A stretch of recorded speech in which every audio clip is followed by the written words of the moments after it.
Well, thank you very much for joining us on Scotland Tonight. Let's start with this vote this evening in the House of Lords. A majority of 98 saying that Parliament should have a meaningful say at the end of the Brexit process. Now, Ian Duncan, given what the Supreme Court said on this issue, this is Parliament surely just doing its job. I would agree. I think Parliament should have a meaningful say on this. This is a big issue. We've got to make sure that every single voice is heard from across the political spectrum. It's right that it should be so. This will return now back to the House of Commons, and again, it will be discussed once more there. The timetable of the Prime Minister seems still to be on track, but the Parliament must play a key role in this.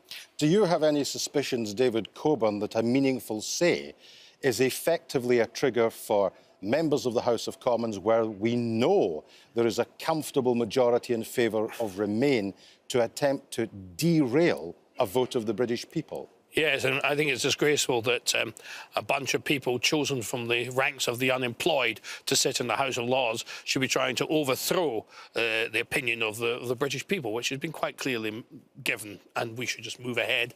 And I'm sure that is part of the ploy. David Martin, this was a Labour-led amendment in the House of Lords today.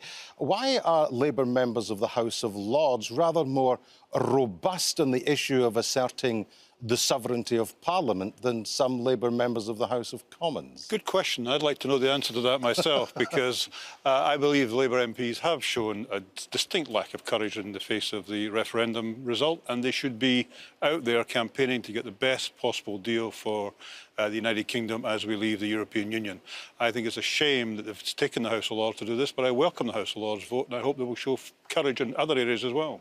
In constitutional terms, Alan Smith, do you read this since the Supreme Court have said it is the sovereignty of Parliament that governs a process, not prerogative powers or the will of the Prime Minister, that the eventual negotiated exit will have to be rubber-stamped by the House of Commons and that the House of Commons can veto it?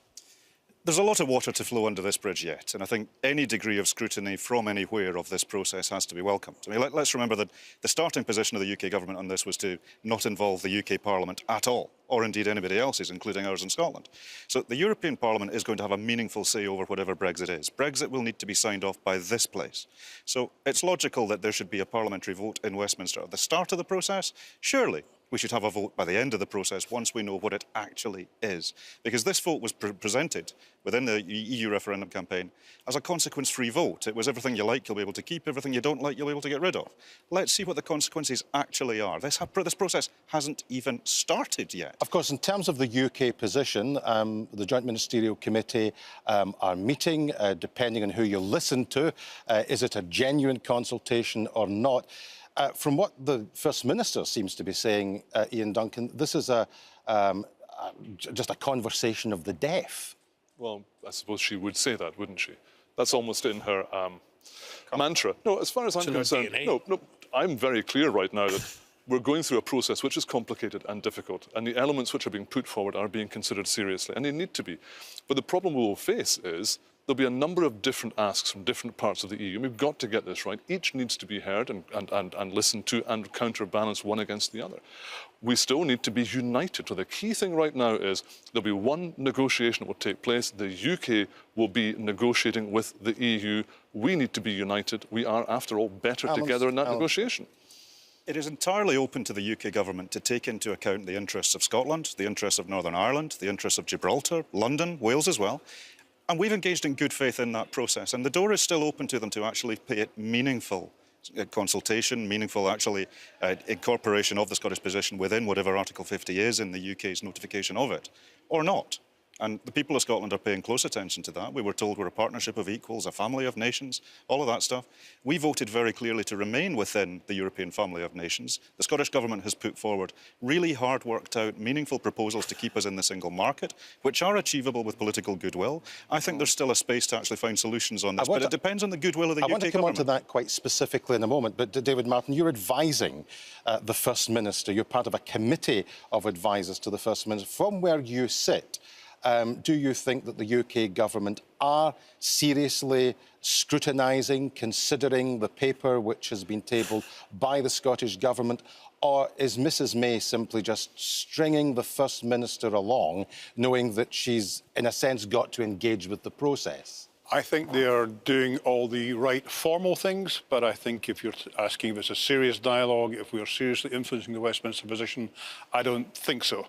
And actually on this I agree with Alan that the position that the Scottish Government's put forward is full of difficulties, very difficult to deliver, but actually is a meaningful contribution to the debate that we should at least be entering into serious dialogue, not just with Westminster, but also with our European partners to see what we can salvage for Scotland out of this Brexit process. David Coburn, should the Scottish Government be consulted at all? No, I think, well, we consulted, yes, but at the end of the day, we decided as the United Kingdom, Scotland decided in the referendum to be part of the United Kingdom. We voted to, Scotland didn't entirely vote to leave the European Union, but 40% of Scots don't want to be part of the United Kingdom, the European Union. Sorry, European Union. 45, actually. Well, But we're talking about. Let's watch this space. Well, yes and no. Now, we don't want you making up facts. No, I wouldn't do that, Granna. The thing is, we've decided as for the United Kingdom, and that's that. We can't muck about. What she's doing, she'll do anything to create trouble, which is going to be damaging for Scottish jobs. We must work together. The people of the United Kingdom have decided to leave the European Union. We cannot have the First Minister just using Scottish independence and nationalism as a way of disrupting the Well, let's address this issue about whether or not a bespoke solution is possible. David Martin, is it possible practically? Is it possible constitutionally? Is it possible legally? And perhaps most importantly of all, is it achievable politically, given what has to happen within the institutions? I think your last point is the most difficult. I think with a lot of goodwill, and I do mean a lot of goodwill, it is achievable both legally and economically and constitutionally, but you require third countries, you require the EFTA countries first to accept a non-state into the EFTA process, which they haven't done historically. You would have to put in place mechanisms for controlling goods that were coming into Scotland through the single market that wouldn't then be allowed to be exported to the UK. You'd have to find mechanisms for dealing with the free movement of people, all of which I think could be overcome. But the question is, will the British government be prepared to enter into dialogue to try and achieve that? That is the biggest obstacle. Ian Duncan, isn't that actually a fair point, that just when you sometimes think in the European institutions that you've got stalemate, if there is a political will for a certain end, politicians can make certain things happen.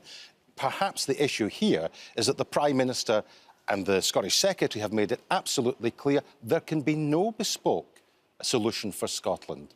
I've studied the paper produced by the Scottish Government, and there are elements which I would agree with.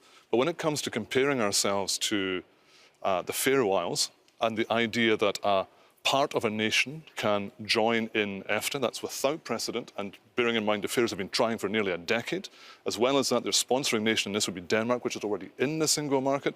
It's not that I'm pointing these out. I voted Remain. If we could find a way of dealing with this, I would be wanting to do it. But this approach does the Prime Minister have the will to deal with it? The challenge we're going to face right now, and David touched upon it, and it is, yes, if you look at Scotland being part of the EFTA deal and part of that single market approach, there would need to be some kind of regulatory approach along the Tweed, basically. And as the UK began to broker trade deals with the rest of the world, and Scotland was limited in its trade deals with the rest of the EU, that border will become harder and harder and harder. Let's just be clear before you move on, Bernard. I don't support independence and I don't want to see a hard border, but under the proposals that have been put forward, there would be no need for a hard border. There are technological ways, technology could be used to stop a hard border and to monitor goods that were coming to Scotland under this agreement to ensure they weren't being used as a backdoor entry into the UK market. We could have that at the beginning, but as it evolved, it would be very difficult because, as far as I can work out right now, the precedent is the big issue. Right now, no part of another nation's ever gotten into EFTA, full stop. Now, if you go on to that, you could eventually get there, but that could take an awful long time. I can see why there's a number of people telling us that this is all impossible and this can't be done. But the Scottish Government has put a lot of thought and time into coming up with solutions, coming up with answers. Now, our first position is that we want the UK to remain within the single market as a whole. So there's no question of borders at all. But there is going to need to be a special status for Northern Ireland. There's just going to need to be, because there's a real border there that's a really serious issue. There is already an ongoing discussion with the Faroe Islands and EFTA and the EEA. There are ways of skinning this, and it takes political goodwill to do it. The paper that the Scottish Government's put forward has been received very well here, but there is a real awareness that this will need to be put forward by the UK Government, taking due note of Scotland's best interests. The Scottish Government, quite rightly, is working for Scotland's best interests. All options are on the table, but our preferred position is the UK as a whole remains within the single market, continues freedom of movement. That becomes politically less and less likely, I acknowledge that. But that's against Scotland's best interest, and it's not what we voted for. So David, that's our starting position. Alan is saying there that there is sympathy for the paper which has been tabled by the Scottish Government. There is sympathy within these institutions. Is that your reading of it?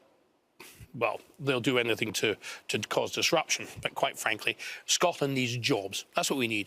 We don't need all this Scottish nationalist nonsense. The European Union, which will destroy our jobs. No, it won't. You're going to have new possibilities throughout the world. Really? Yes. Very much so. The Americans want to do a trade deal with us. Sure. You couldn't organise that through the European Union, and lots of other countries are lining up to do the same thing.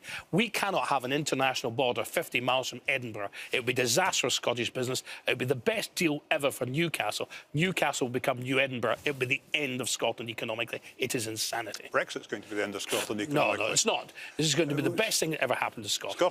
Scotland has more dependence on manufacture and agriculture than any other part of the United Kingdom, and we're going to be drawn out, pulled out the single market, where we benefit from our membership of the single market, help boost our manufacturing economy. We do 4 times more trade with England and the rest of the UK than we do with Europe. That is insanity. So we're just going to write off 250,000 jobs. It was decided. The people of Britain decided as a whole. Scotland decided to be part of the United Kingdom before that.